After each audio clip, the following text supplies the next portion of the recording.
মাত্র ৭ ঘন্টার মধ্যে শত্রুকে বান মেরে শেষ করে দেওয়ার উপায়।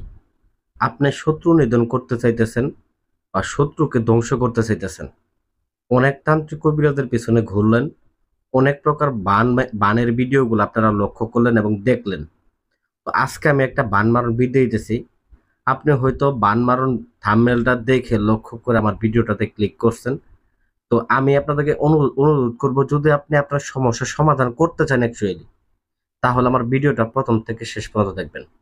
কারণ এইখানে আমি ভিডিও দেখলে যে মূলত দেখা গেছে আমার কাছে কল করতে হবে বা আমার কাছে কাজ করতে হবে এমনটা বিষয় না। আপনি মূলত ভিডিওটা দেখেন যাতে করে নিজের সমস্যার সমাধান নিজে করতে পারেন। তো আজকের ভিডিওতে আমি বলে দিব আপনাদেরকে কিভাবে অতি সহজেই দূর থেকে কাছ থেকে শত্রুকে বান মারবেন এই স্ক্রিনে দেওয়া নকশার মাধ্যমে এবং একটা পুতুলের মাধ্যমে।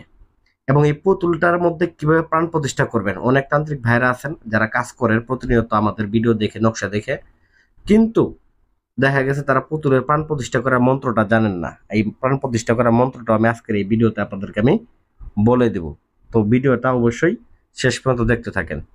তো প্রথমত আমি এই বান মারণ কাজের নিয়মটা বলে দিচ্ছি। তো এটা কাদের কাদের ক্ষেত্রে কাজে লাগবে। তো বিশেষ করে এইটা শরীর বন্ধ থাকুক বা সেতারার সমস্যা থাকুক, শরীরে যত প্রকার সমস্যা থাকুক না কেন, শরীরে যদি ১০১টা শরীর বন্ধ তাবিজ নিয়ে রাখে সে, তবুও সে ব্যক্তি শেষ হয়ে যাবে।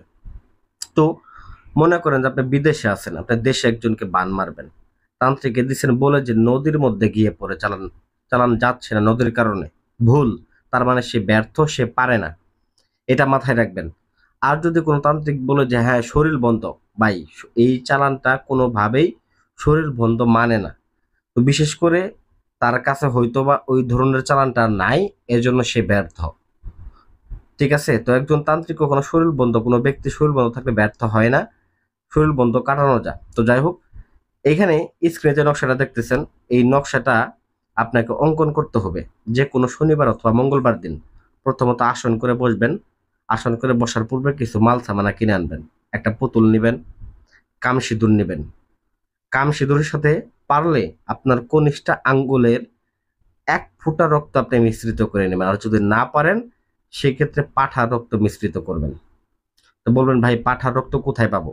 যদি পাঁঠার রক্তও না পান সেক্ষেত্রে আপনার বীর্য দ্বারা এই কাজটা আপনি করবেন। তো এটার বিকল্প যে পথটা আছে আমি এটা আপনাকে বলে দিলাম। মানে একটা কাজের মধ্যে দেখা যায় ৩টা পর্যন্ত পথ থাকে। তো এই ৩টা পথ আমি আপনাদেরকে বলে দিলাম। এই ৩টার বাইরে যদি আবার অন্য কিছু দিয়ে করতে চান তাহলে কিন্তু হবে না। ঠিক আছে? ১, না হয় আপনার কনিষ্ঠ আঙ্গুল থেকে রক্ত, মানে যে কাজ করবে যে সাধক, অথবা পাঁঠার রক্ত, অথবা আপনার বীর্য দিয়ে কামসিদ্ধর সাথে মিশ্রিত করে একটা সাদা কাপড়ের মধ্যে এটাকে অঙ্কন করবেন। যদি পারেন শত্রুর কাপড় নিতে পারেন তাহলে ভালো। আর যদি শত্রুর কাপড় না নিতে পারেন, যদি তদবিরে কাজ করেন শত্রুর কাপড় নিলে ভালো হবে। আর যদি জিন চালান, কালি চালান মহাযজ্ঞের মাধ্যমে করেন, মানে বিশেষ করে চন্দন কাঠ দিয়ে আগুন দিয়ে যদি মতো দেখা গেছে প্রয়োগ করেন, তো সেক্ষেত্রে শত্রুর কাপড় নিতে হবে না। আমি শত্রুর কাপড় ছাড়ার নিয়মটা আমি আপনাদেরকে বলে দিই। সাদা কাপড়ের মধ্যে নকশাটাকে অঙ্কন করবেন। অঙ্কন করে নিচে শত্রুর নামটা, শত্রুর বাবার নামটা লিখে দিবেন। পারলে শত্রুর যে ছবি আছে ছবিটাও এখানে অ্যাডজাস্ট করে দেবেন। দেওয়ার পরে ওইটাকে সুন্দর করে পেঁচাবেন। ছোট্ট করে একটা ছবি প্রিন্ট করে নেবেন দোকান থেকে। সুন্দর করে একটা বড় করে একটা তাবিজের মতো দরকার হলে ভরবেন। ভরার পরে ওই পুতুলটার ভেতরে একদম পেটের ভেতরে আপনারা এই তাবিজটাকে ঢুকায় নেবেন।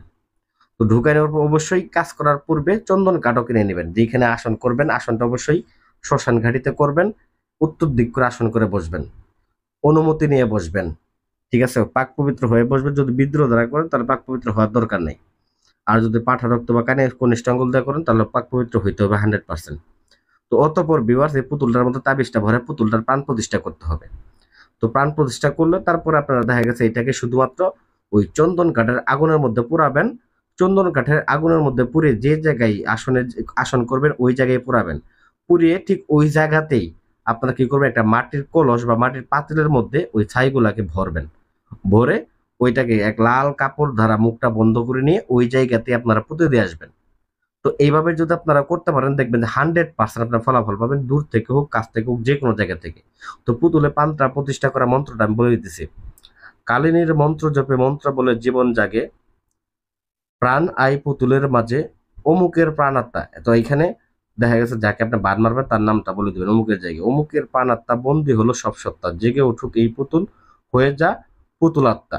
ওম কাল চামুণ্ডের জীবনং বন্দনায়ং কালিং কালী, অমুকং আত্মাং জাগ্র করশানায়ং সাহা সুদা কালিকা নমস্তুতে। তো অমুকং আত্মা জাগ্র করশানায়ং এই জায়গায় অমুকের জায়গায় অবশ্যই ওই ব্যক্তির নামটা ব্যবহার করে দিবেন। তো যাই হোক ভিউয়ার্স, এই মন্ত্রটা ব্যবহার করে ফু দিয়ে 7 বার ফু দিয়ে তারপরে ভিউয়ার্স আপনারা এই পুতুলটাকে পুরাবেন চন্দন কাঠের আগুনে, রক্ত চন্দন কাঠের আগুনে পুড়িয়ে তারপরে এটাকে ওই জায়গায় লাল কাপড় দ্বারা মাটির পাতিলের মধ্যে মুড়িয়ে তারপরে পুঁতে দিয়ে ব্যাস ওইখান থেকে চলে আসবেন। এতটুকু আপনার কাজ। তো আশা করি আমার ভিডিওটা ভালো লাগবে।